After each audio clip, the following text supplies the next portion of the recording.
হে পৃথিবীর মানুষরা, হে ইমানদাররা, তোমরা আমি আল্লাহকে ভয় করো, আর সুদের যে অবশিষ্ট আছে এই সুদ থেকে তোমরা বিরত হও যদি তোমরা মুমিন হও। কার বিধান? আপনি যদি জিজ্ঞেস করেন হে ভাই, আল্লাহ তাআলার বিধান সুদ ছেড়ে দেওয়ার জন্য আপনাকে আমাকে সুদ পরিহার করতে হবে, এটা কার বিধান? আল্লাহ তাআলার বিধান আমাদেরকে সুদ পরিহার করতে হবে। আমাদের সমাজে সুদখোর আছে না নাই জোরে বলেন, আছে কি না? মসজিদ ইমাম সাহেব সুদ সম্পর্কে আলোচনা করছে। এতদিন আলোচনা ভালোই ছিল, মসজিদ থেকে বের হওয়ার পর বলতেছে হ্যাঁ হুজুর এটা কি, আজকে কি এটা আলোচনা করলো? সুদের ব্যাপারে কথাগুলো এটা কি আলোচনা হইলো? এতদিন উনি অনেক কথা বলে অন্য আলোচনা করে আজকে সুদের আলোচনা করলো, এরকম বলে কি বলে না জোরে বলে? তাহলে সুদ ছেড়ে দিতে হবে, সুদের কাজ কারবার করা যাবে না, এটা কার কথা? আল্লাহর কথা। তাহলে আল্লাহর কথা আপনি মানেন না কেন? আপনার মতো সুদখোরের কারণে এই জমিনের মধ্যে দিন কায়েম হয় না, কথা বলেন ঠিক কিনা? আপনার আমার মতো সুদখোরদের কারণেই আমরা খাঁটি মুমিন হতে পারি নাই। 90% মুসলমানের দেশে কোরআন অনুযায়ী সমাজ রাষ্ট্র চলে না, কথা বলেন ঠিক কিনা? সমাজে সুদখোর আছে কিনা? তাহলে আমরা কি খাঁটি মুমিন হতে পেরেছি? পারি নাই। প্রিয় ভাইরা আমার, এরপর আপনি যদি জিজ্ঞেস করেন একজন মদখোর, গাঁজাখোর, ইয়াবাখোর, ডাইলখোর সমাজে আছে না নাই জোরে বলেন?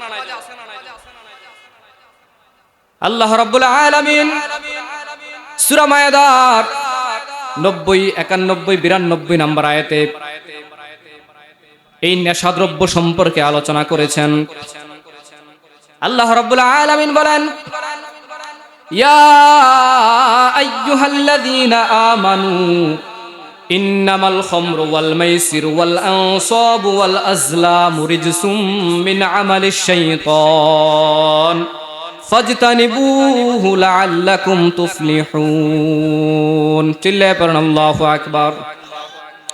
আল্লাহ রাব্বুল আলামিন বলেন, হে ইমানদাররা, তোমরা মদ, জুয়া, বিভিন্ন শিরকি কাজকর্ম থেকে বিরত থাকো। তোমরা মদ জুয়া থেকে বিরত থাকো, কেননা কোন ইমানদার কখনো মদ খাইতে পারে না, কোন ইমানদার কখনো জুয়া খেলতে পারে না, কোন ইমানদার কখনো মাজারের মধ্যে সেজদা দিতে পারে না, ঠিক কিনা বলেন? কোন ইমানদার কোন শিরকি কোন কাজ করতে পারে না। আল্লাহ রাব্বুল আলামিন বলেন, এটা হচ্ছে নাপাক, এটা হচ্ছে শয়তানের কর্ম। মদ খাওয়া, জুয়া খেলা, এটা হচ্ছে শয়তানের কর্ম। আল্লাহ বলেন, বান্দা এসব থেকে ফিরে আসো, লাআল্লাকুম তুফলিহুন, তাহলেই তোমরা বিজয়ী হবে, তাহলেই তোমরা সফলতা অর্জন করতে পারবে। সুবহানাল্লাহ।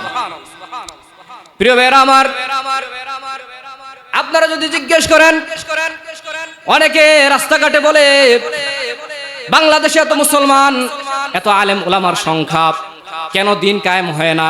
আমি বলি, আপনার মতো মদখোরের কারণে আল্লাহর জমিনে আল্লাহর দিন কায়েম হয় না। আমি বলি, আপনার মতো জুয়াখোরের কারণে, আপনার মতো জুয়ারির কারণে আল্লাহর জমিনে আল্লাহর দিন প্রতিষ্ঠা হয় না। আমি যদি মদ ছেড়ে দেই, আমি যদি জুয়া ছেড়ে দেই, আমি যদি শিরকের গুনাহ ছেড়ে দেই, আমি যদি সকল প্রকার অন্যায় থেকে বিরত হয়ে একমাত্র আল্লাহর আইন মানি, যদি আমরা সঠিক মুমিন হই, তাহলে আল্লাহ রাব্বুল আলামিন আমাদেরকে বিজয় দান করবেন, ঠিক কি না? কেউ গলা আওয়াজ নাই? আপনাদের কি খারাপ লাগতেছে নাকি? তাহলে আমরা কি মুমিন হতে পেরেছি? দিন কায়েম হয় না কেন বলেন? এই কারণেই হয় না, আমি মুমিন হতে পারি না। প্রিয় ভাইরা আমার, আমরা মুমিন হতে পারি নাই। কিভাবে আমরা মুমিন হতে পারি নাই? আল্লাহ রাব্বুল আলামিন পবিত্র কোরআনের সূরা আহজাবের 33 নম্বর আয়াতে বলেন, ওয়াকরনা ফি বুয়ুতিকুন্না ওয়ালা তাবাররুজনা তাবাররুজাল জাহিলিয়াতিল উলা। আল্লাহ বলেন, হে ইমানদাররা, আমি তোমাদেরকে নির্দেশ করছি, তোমাদের স্ত্রীরা যেন তোমাদের মেয়েরা যেন জাহিলি যুগের অসভ্য মহিলাদের মতো অর্ধ উলঙ্গ অবস্থায় তাদের রূপ যৌবন প্রদর্শন করে যেন তারা ঘুরে না বেড়ায়। কার আইন জোরে বলে? প্রিয় ভাইরা আমার, আমাদের বউ, আমাদের মেয়ে, আমাদের স্ত্রী চান্দিনা বাজার অর্ধ উলঙ্গ অবস্থায় ঘুরে কি ঘুরে না জোরে বলেন? এটা কি আল্লাহর আইন নাকি জোরে বলেন?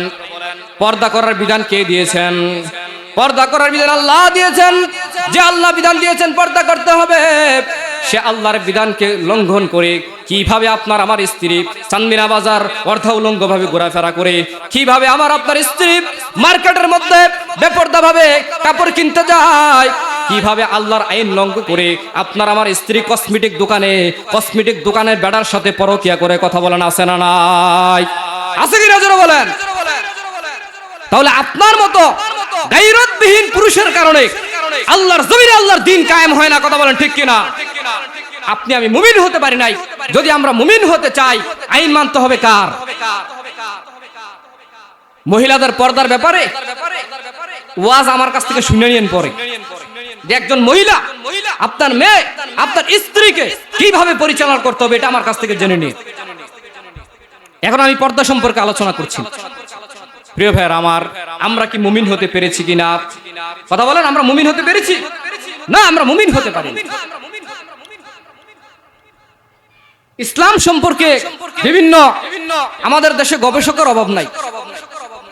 ফেসবুকে, ইউটিউবে বিভিন্ন ধরনের ইসলামিক পোস্ট করার পরে সারা রাত 10টা 11টা 12টা 1টা পর্যন্ত ইসলামিক পোস্ট করে ফজরের নামাজ না পড়ে ঘুমায়। এমন আল্লাহর ওলি আসেনি? হ্যাঁ, বন্ধুকে বলতেছে, বন্ধু ইসলাম সম্পর্কে তুমি যে একটা লেখা লিখছো, মাশাআল্লাহ, ভেরি নাইস, খুবই চমৎকার, ভেরি এক্সিলেন্ট। তো সকালবেলা বন্ধুর সাথে দেখা হয়েছে, বন্ধু কি অবস্থা? চোখ মুখ দিয়ে ফুলা দেখা যায়। দোস্ত একটু আগে ঘুম থেকে উঠলাম। ও ফজরের নামাজ পড়ো নাই?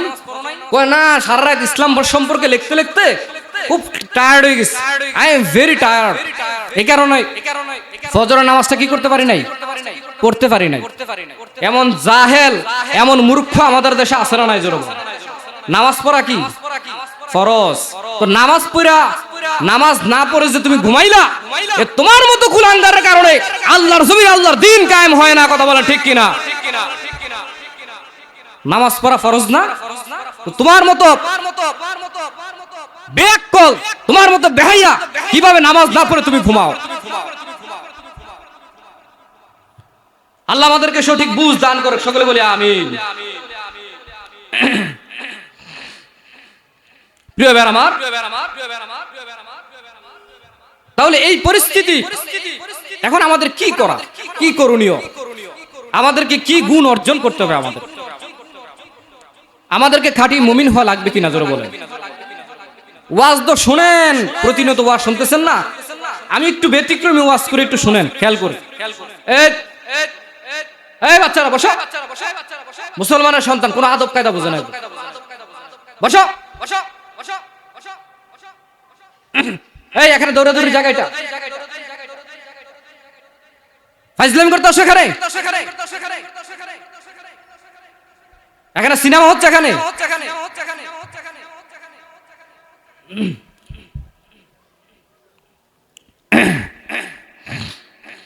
সন্তানদেরকে আদব শিক্ষা দিতে হবে, ইসলাম শিক্ষা দিতে হবে। বুঝেন নাই কথা? কত ভাগের দেশ, কত ভাগ মুসলমানের দেশ? 90% মুসলমানের দেশ। কি নাই? ইসলাম নাই। ইসলাম ছাড়া সমাজ রাষ্ট্র পরিচালনা হয়। এই পরিস্থিতি থেকে আমরা উত্তোলন হবে কিভাবে বলেন? আমাদের কিছু করণীয় আছে। রে ভাইয়ের আমার, আমাদের 1 নাম্বার করণীয় হচ্ছে আমাদেরকে ঈমানী শক্তি অর্জন করতে হবে। কি শক্তি জোরে বলেন? আমাদেরকে ঈমানী শক্তি অর্জন করতে হবে, কেননা ঈমানের শক্তির সাথে আল্লাহ তাআলার ওয়াদা রয়েছে। কার ওয়াদা জোরে বলেন? আল্লাহর ওয়াদা রয়েছে। আল্লাহ বলেন, বান্দা যদি তোমাদের ঈমানী শক্তি বেশি থাকে, যদি তোমরা সংখ্যায় কম হও, আমি রব্বুল আলামিন তোমাদেরকে বিজয় দান করে দেব। সুবহানাল্লাহ। যদি তোমাদের সংখ্যায় যদি কম হয়, আল্লাহ তাআলা বিজয় দিতে পারে কি পারে না, জোরে বলেন। তাহলে আমাদের কি ইমানি শক্তি অর্জন করা লাগবে। এটা আল্লাহর ওয়াদা, আল্লাহর ওয়াদার মধ্যে কোনো পরিবর্তন নাই। আল্লাহ রাব্বুল আলামিন সূরা ফাতিরের 43 নম্বর আয়াতে বলেন, ফালাং তাজিদা লিসুন্নাতিল্লাহি তাবদীলা ওয়ালাং তাজিদা লিসুন্নাতিল্লাহি তাহওয়িলা। আল্লাহ রাব্বুল আলামিন বলেন, এ বান্দা, দুনিয়ার নেতার কথার মধ্যে পরিবর্তন আছে, দুনিয়ার নেত্রীর কথার মধ্যে পরিবর্তন আছে। আমি রব্বুল আলামিন যেটা বলি সেটা কখনো পরিবর্তন হয় না। আমি রব্বুল আলামিন অতীতেও ঈমানদারদেরকে আমি সাহায্য করেছি তাদের ঈমানি শক্তির কারণে। তারা সংখ্যায় ছিল কম, কিন্তু আমি আল্লাহ তাদেরকে সাহায্য করেছি। জোরে বলেন সুবহানাল্লাহ। আল্লাহ রব্বুল আলামিন বলেন, আমি আল্লাহর নিয়মের ভিতরে কোনো পরিবর্তন নাই। আমি আল্লাহর নিয়মের মধ্যে কোনো ব্যতিক্রম তোমরা দেখতে পাবে না। আমি আল্লাহর নিয়মের মধ্যে তোমরা কোনো পরিবর্তন দেখতে পাবে না। জোরে বলেন আল্লাহু আকবার। আরো জোরে বলেন আল্লাহ।